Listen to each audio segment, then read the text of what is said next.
The gym was alive that evening, the kind of alive that made the walls vibrate. Basketballs pounded the hardwood, shoes screeched against the floor, and the faint echo of whistles floated in the air.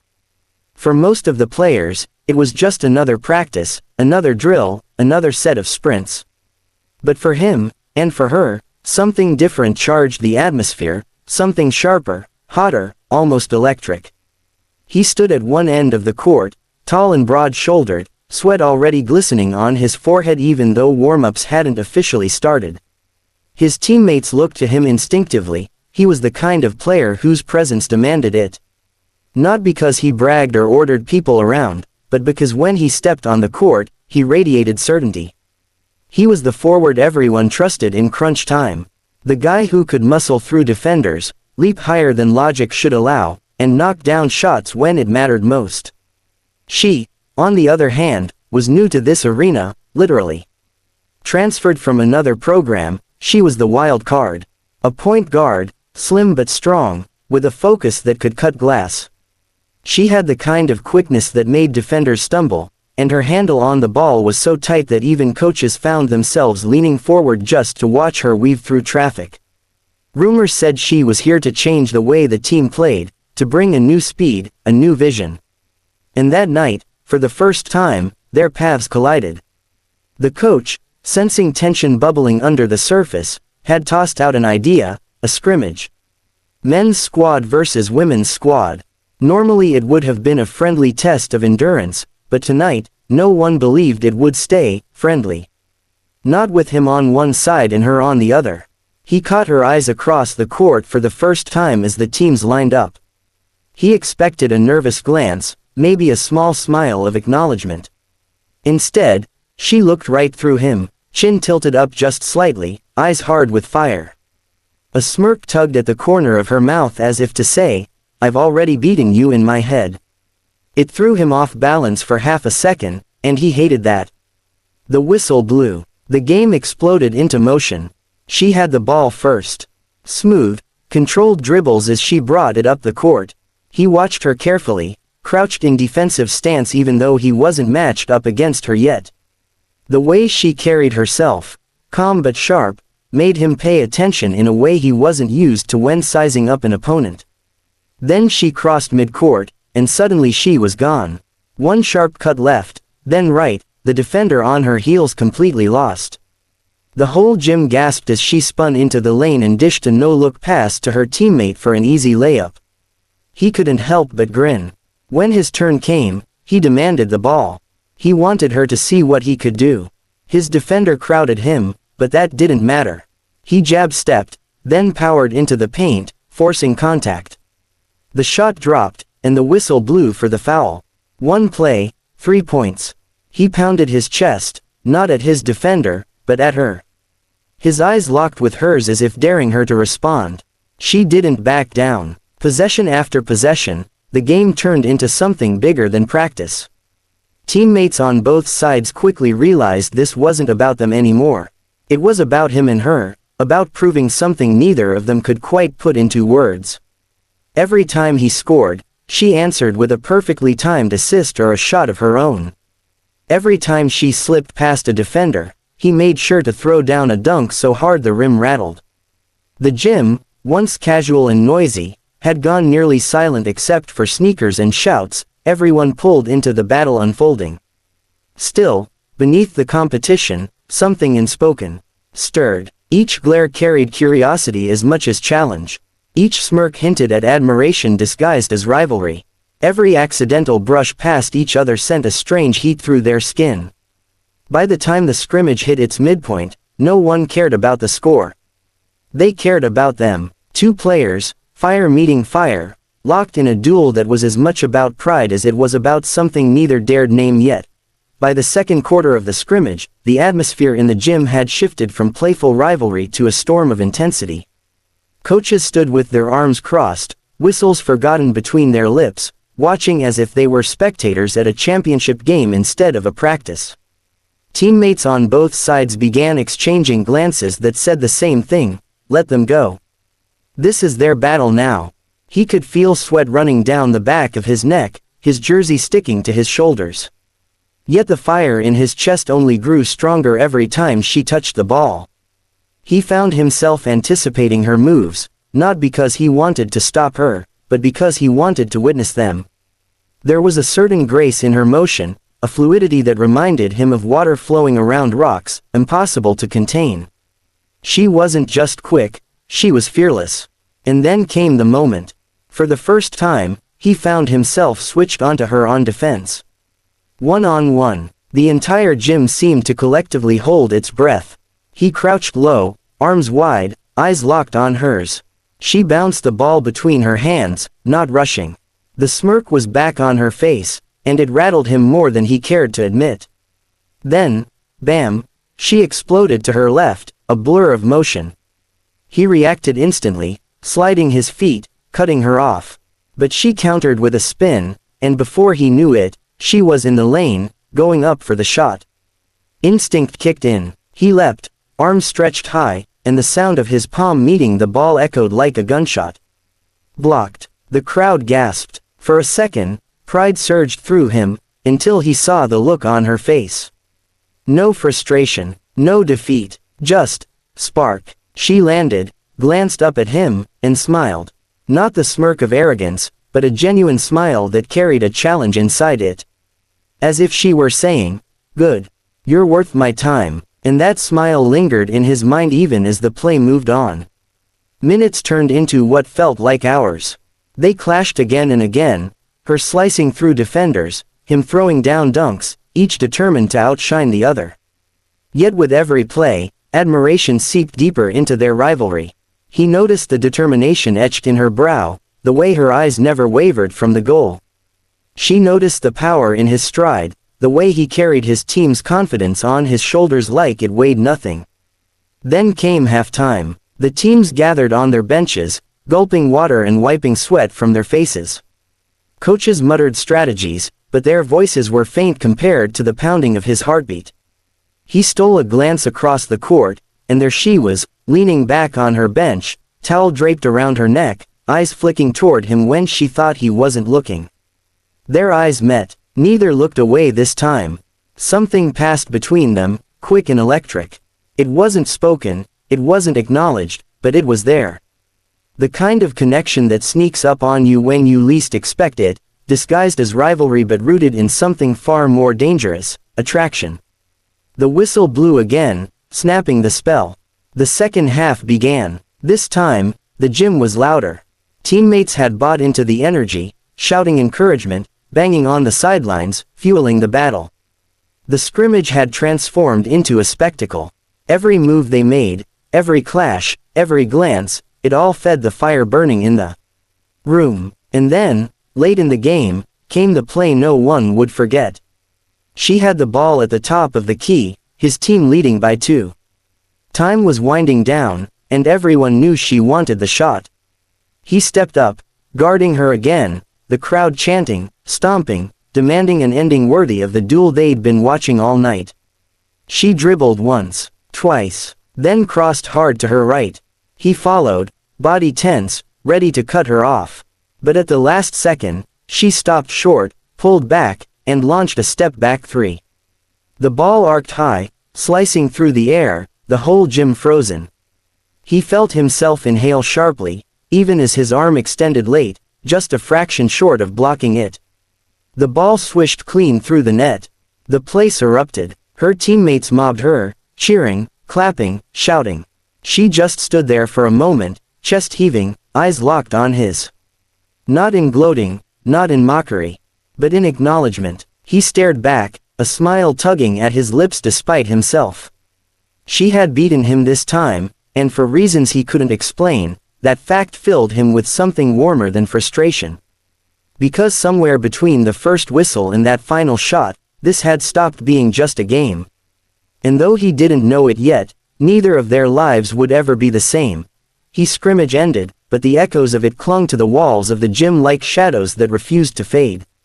Players filed off the court, coaches mumbled about strategy and effort, but their voices sounded distant, muted, as though the only reality that mattered was the invisible thread stretched between him and her.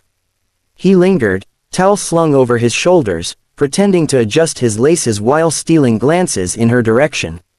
She was laughing with her teammates, her face lit up with the satisfaction of victory. Every now and then, though, her eyes flickered toward him, quick, almost shy, so quick that anyone else might have missed it. But he didn't, and that was when it hit him. This wasn't just competition anymore. It was something deeper. He told himself to shake it off, to walk away, to let the fire cool. But his legs wouldn't obey. Instead, when most of the players drifted toward the locker rooms, he stayed behind, shooting free throws in silence, pretending he needed the extra reps. In truth, he was waiting. Hoping. Sure enough, she stayed too. She dribbled casually at the far end of the court, working through a series of crossovers and spins as though she hadn't just burned through 40 minutes of high-intensity play.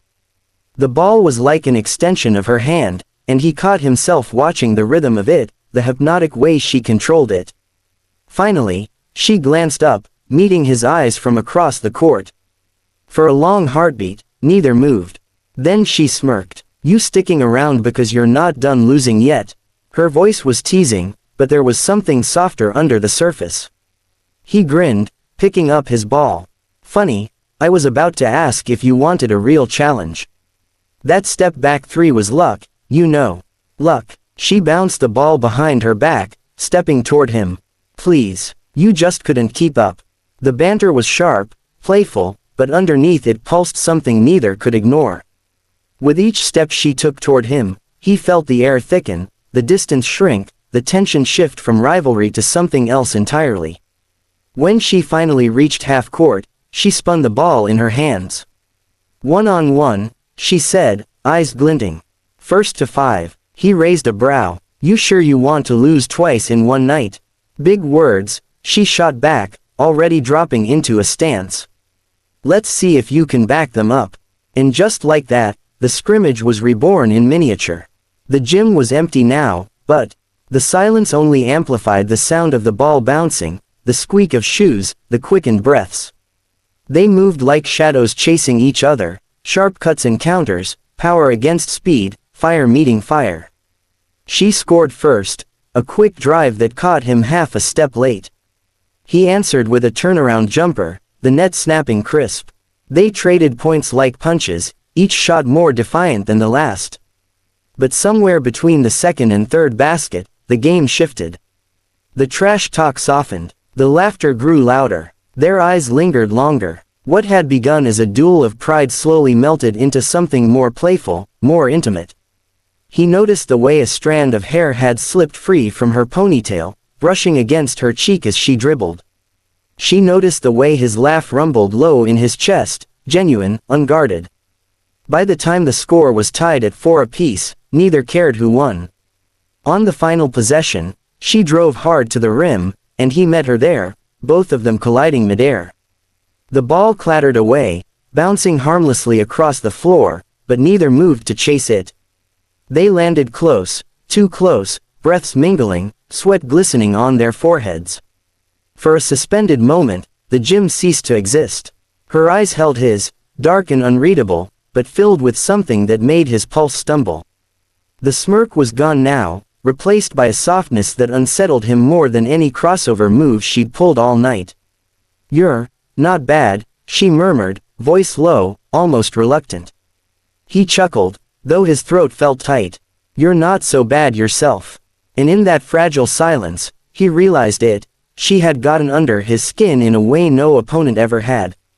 This wasn't just about basketball anymore. It was about her, the fire in her eyes, the strength in her stride, the way she refused to yield. She broke the stare first, stepping back, wiping her brow with the edge of her jersey. "Guess we'll call it a tie," she said, though the curve of her lips suggested otherwise. He nodded, though a part of him wished the game, and the moment, would never end. As they walked off the court together, the echoes of their battle still humming in the rafters, neither spoke. Words weren't necessary. The rivalry was real, yes, but underneath it pulsed a current they both felt but weren't ready to name. Not yet, because love, like basketball, often begins with a single spark. And tonight, in the fire of competition, that spark had been lit. The night after the scrimmage, sleep didn't come easily for either of them. For him, every time he closed his eyes, he saw her step back 3 dropping through the net.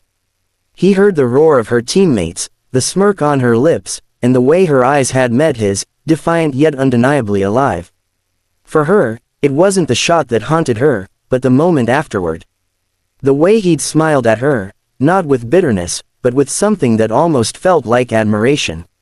Something warmer. By the next morning, their rivalry was the only thing people talked about. In the locker room, his teammates nudged him, teasing, "Man, she had you working out there." Across campus, whispers followed her too. She crossed him up. "Did you see it? She's the real deal." But for both of them, the talk didn't matter. What mattered was the strange magnetism that lingered, the pull that neither wanted to admit but neither could ignore.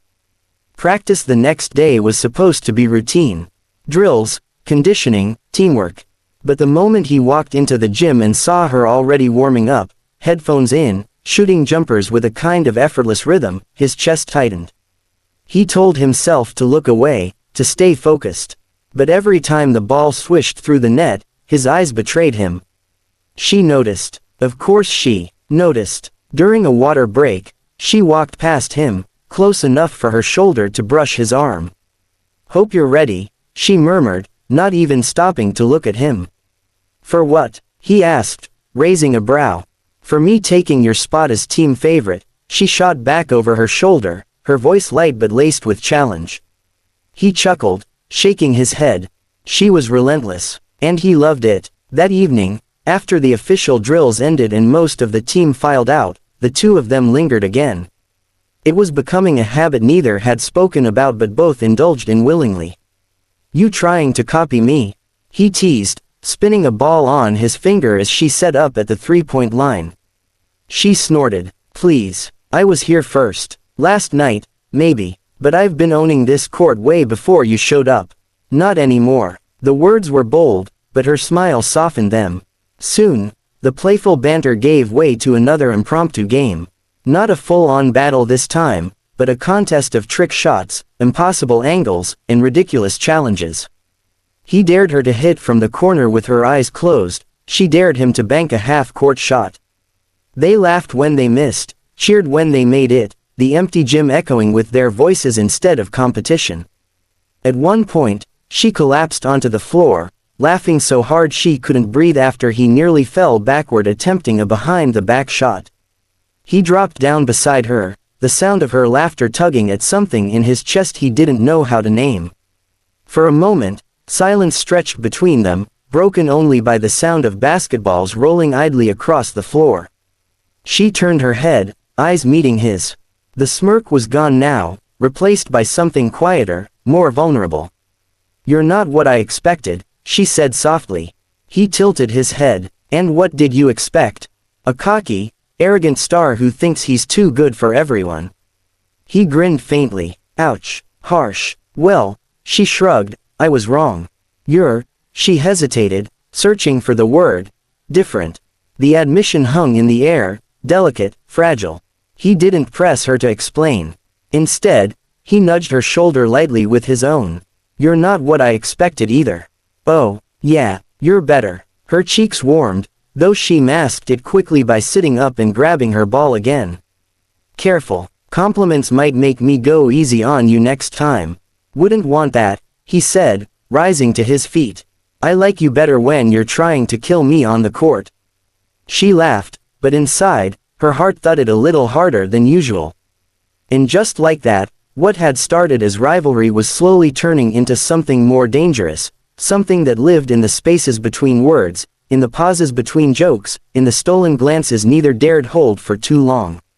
What neither of them realized yet was that the bond forming on the hardwood would soon spill far beyond it, into late-night talks, shared secrets, and a love story neither had seen coming. Over the next few weeks, the late-night shoot-arounds became their unspoken ritual. It wasn't planned, not at first. One would show up after practice, hoping for solitude, only to find the other already there. At first they teased, accused each other of copying schedules. But soon it stopped being coincidence. Neither admitted it, but both were drawn to the quiet of the gym after hours, to the glow of the overhead lights, and most of all, to each other. Their one-on-one games grew less about who won and more about what happened in between. "Your crossover's sloppy," he'd say, grinning, only to get shaken by her next move. "You talk too much," she'd reply, laughing when he missed a layup. The rivalry was still there, but it had shifted, sharpened into something friendlier, warmer. They pushed each other harder than anyone else did, not out of spite but out of belief. When she nailed a shot she'd been practicing for days, he was the first to clap. When he perfected a new spin move, she was the first to nod with respect. And with every passing night, admiration seeped deeper into affection. One evening, after a particularly grueling practice where the coach had run them through endless drills, she dropped onto the bench with a groan. He sat beside her, still catching his breath, sweat dripping from his hair. "Remind me why we do this to ourselves," she muttered, tilting her head back against the wall. He chuckled. "Because we love it, love," she scoffed, though a small smile tugged at her lips. "Pretty sure this is torture." "Maybe," he said, leaning forward, elbows on his knees. "But come on, you'd go crazy without it." Her smile softened. He was right. For her, basketball wasn't just a sport. It was oxygen, a language she'd spoken